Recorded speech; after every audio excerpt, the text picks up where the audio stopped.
താന്തോന്നിയും പെണ്ണും ഭാഗം 4. നീ എന്താടാ വിചാരിച്ചത്? നിന്റെ സ്ഥാപനത്തിൽ എല്ലാം നേരായ രീതിയിൽ മാത്രമാണ് നടക്കുന്നതെന്നോ? എന്നാ നിനക്ക് തെറ്റി മോനെ ഹരിനാരായണ. നിന്റെ മൂക്കിന് താഴെ നടക്കുന്ന ഒരു കാര്യവും നീ അറിയുന്നില്ല.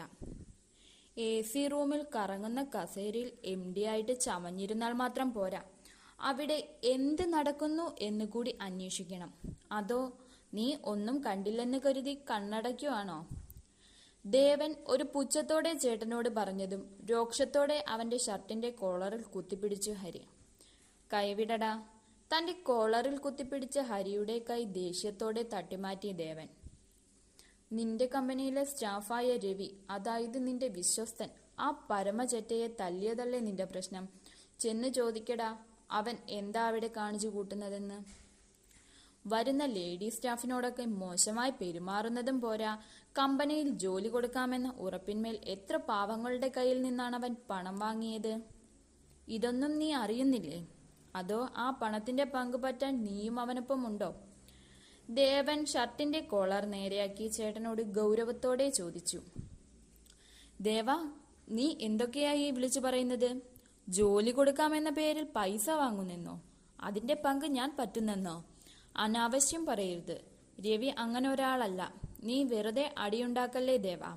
നിനക്ക് അടിയുണ്ടാക്കാനും കള്ളുകുടിക്കാനും അല്ലാതെ എന്തറിയാം? അവൻ എന്റെ ഓഫീസിലുള്ളവരുടെ കള്ളത്തരം കണ്ടുപിടിക്കാൻ നടക്കുന്നു. ദേവയുടെ വാക്കുകളെ ഹരി നിഷേധിച്ചുകൊണ്ട് കോപത്തോടെ അവന് നേരെ ചീറി. എടാ ചേട്ടാ, നീ ആരെയും കണ്ണും പൂട്ടി വിശ്വസിക്കുന്ന പരിപാടി അങ്ങ് മാറ്റും.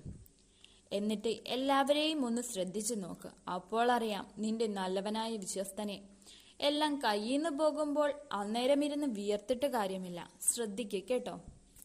ഹരിയെ ചെയറിലേക്ക് തന്നെ പിടിച്ചിരുത്തി ഇരുവശത്തുമായി കൈകുത്തി നിന്നവൻ പറഞ്ഞതും ഹരിയുടെ മനസ്സിലും എന്തൊക്കെയോ സംശയങ്ങൾ വീഴാനിടയായി.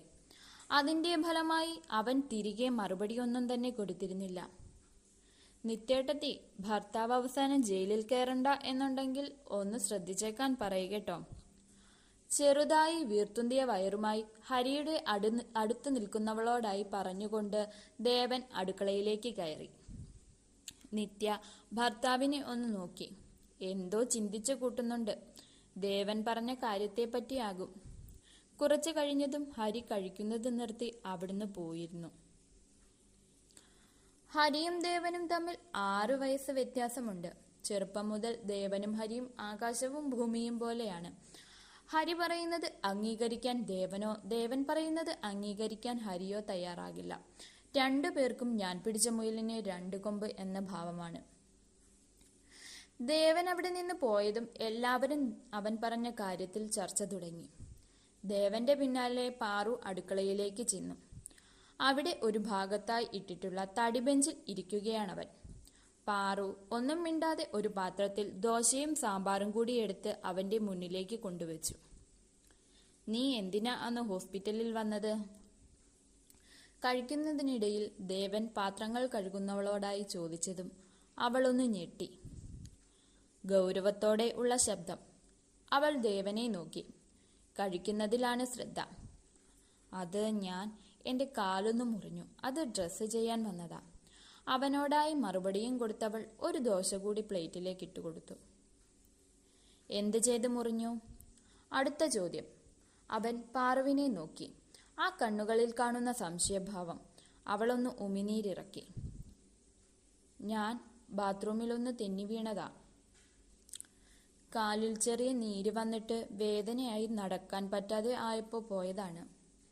അവന്റെ സംശയം നിറഞ്ഞ നോട്ടത്തിൽ ഒന്ന് പതറിയവൾ അറിയാതെ സത്യം പറഞ്ഞു. അപ്പോൾ നേരത്തെ മുറിഞ്ഞെന്ന് പറഞ്ഞതോ? അത് ഞാൻ പേടിച്ചിട്ട് പറഞ്ഞു പോയതാ. പറയുമ്പോൾ വഴക്ക് പറയുമോ എന്ന് പേടിയിൽ മുഖം താഴ്ത്തി നിന്നവൾ. ഇപ്പോൾ എങ്ങനുണ്ട്? ഒന്ന് അമർത്തി മൂളി കൈ കഴുകി വന്നവൻ അവളോട് തിരക്കി. കുഴപ്പമില്ല. പാറു മറുപടി പറഞ്ഞതും അവളെ മൊത്തത്തിൽ ഒന്ന് നോക്കി. ദേവൻ റൂമിലേക്ക് പോയി. പാർവതി. പാറു ഹാളിൽ തുടച്ചുകൊണ്ട് നിന്നപ്പോഴാണ് ഗൗരവത്തോടെ ഉള്ള ദേവന്റെ വിളി കേൾക്കുന്നത്. അവൾ ഞെട്ടിയതും കയ്യിലിരുന്ന മോപ്പ് നിലത്തേക്ക് വീണു. അതെടുത്ത് ഒതുക്കി വെച്ചവൾ മനസ്സിൽ അവൻ എന്തിനാകും വിളിച്ചതെന്ന് ആശങ്കപ്പെട്ടുകൊണ്ട് വേഗത്തിൽ സ്റ്റെപ്പുകൾ ഓടിക്കയറി. തുടരും. പുതിയ ഭാഗം നോട്ടിഫിക്കേഷൻ ലഭിക്കാനായി ഈ ചാനൽ സബ്സ്ക്രൈബ് ചെയ്യുക.